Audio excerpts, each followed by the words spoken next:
We are stuck in a loop. First, new technology comes. That is the solution to all our problems. Then, technological change is resisted at the start. There is even a word for it, Buddhism. You could call it a love for the status quo. Here's a collection of writings resisting the web from 1995, and videos on the web resisting the metaverse from 2022. Then, the tech is effectively pushed by corporations, believers, media, to common people as the future vision. And after a while, poof, a paradigm shift. We have another gadget in our lives that is impossible to live without. Life as we know it has changed with the adoption of new tech by the wider public.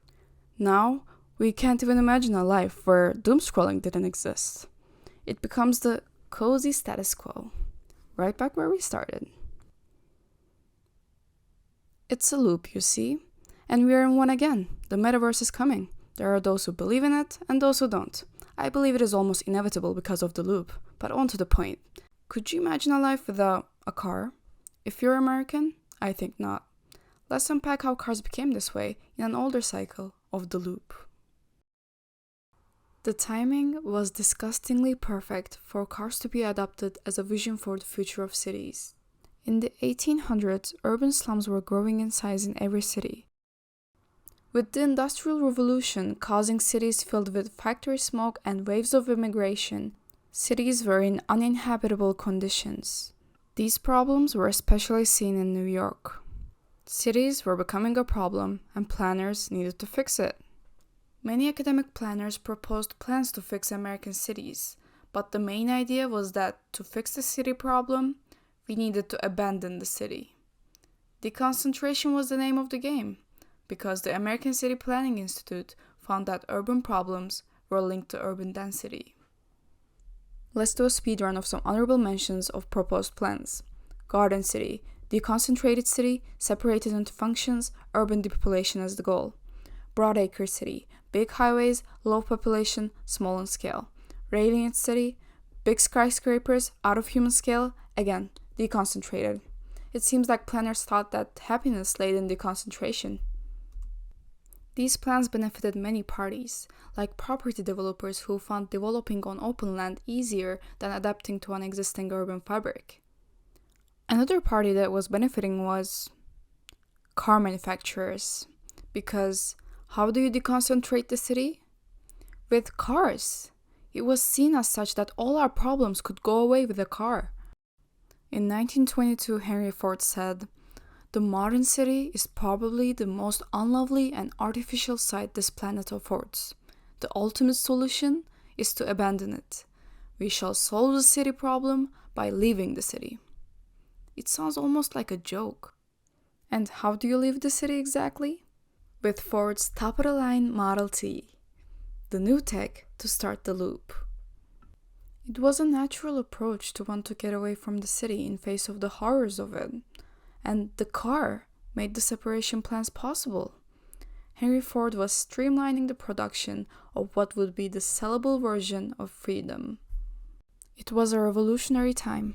New tech was being adopted, cities were changing, and streets were being redefined. Well, not fully yet. We still have to complete the resistance to change portion of the loop. Cars were initially seen by the public in a negative light. Pedestrian and especially children deaths were rising because of them. Car drivers who killed by accidents were mobbed and convicted of manslaughter. They were called joyriders, derogatory. Automobiles were often seen as pointless playthings, something like how we see yachts today. And on the streets, they were considered violent intruders to city life. They were big, noisy, and fast. Let's listen for 5 seconds.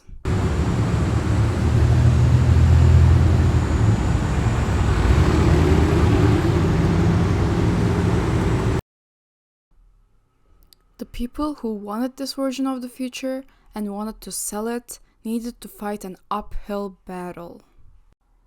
There were many reasons why their propaganda shouldn't have worked. Streetcars are objectively more efficient. For example, the Chicago Loop carried 1/3 of road users despite using only 2% of the road space.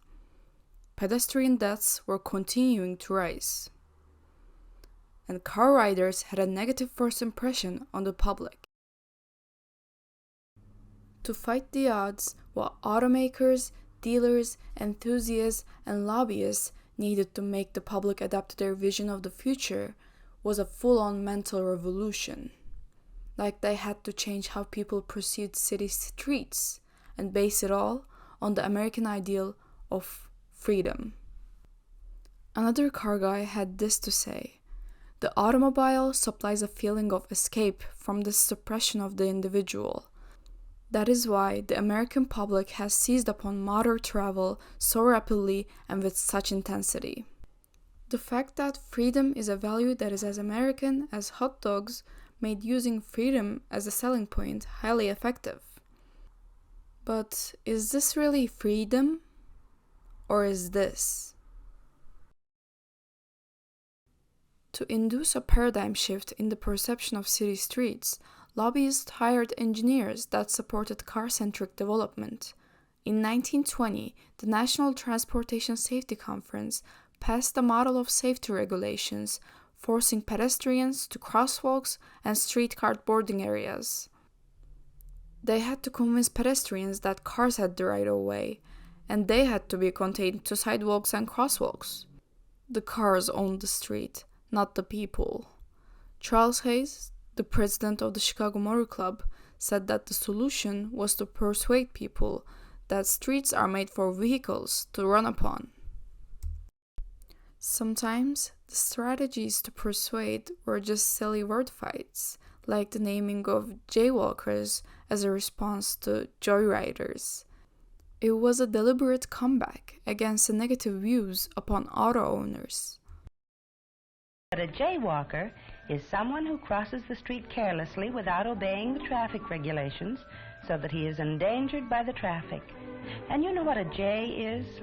Well, besides being a bird, it also means a silly person. And that is just what the jitter-brained jaywalker is. Another strategy was the deliberate efforts to dismantle streetcars by GM Motors, but more on that on another video.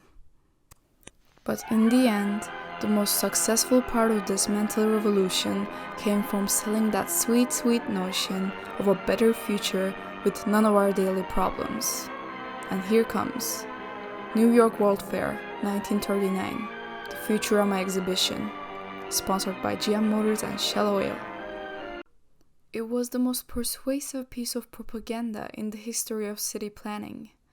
Futurama showed people the wondrous world they would inhabit in 1960 if cities embraced the car-centric vision. Visitors were transported in moving chairs over a football field-sized diorama, where automated superhighways shuttled toy cars between city and country. Futurama introduced the American public to the concept of a network of expressways connecting the nation, and people were impressed. More than 30,000 people visited the exhibition daily, with long queues. Selling people the promise of something is a very powerful tool. A visitor that wrote a book later had this to say: "Mr. Norman Bell Geddes, who designed the Futurama, lets us look forward to shining cities, sunlit fields, to a vision of peace, plenty, and ordered beauty." Some can say that Futurama predicted the future, and some can say that it was a piece of the creation of the future. Either way, people were convinced. Cars were no longer a nuisance. They were a symbol of a better future. The future vision was made real, thanks to the exhibit sponsor, General Motors. You see the loop? I think it is important to understand how we achieved the current status quo, rather than accept it as a given. Thanks for watching.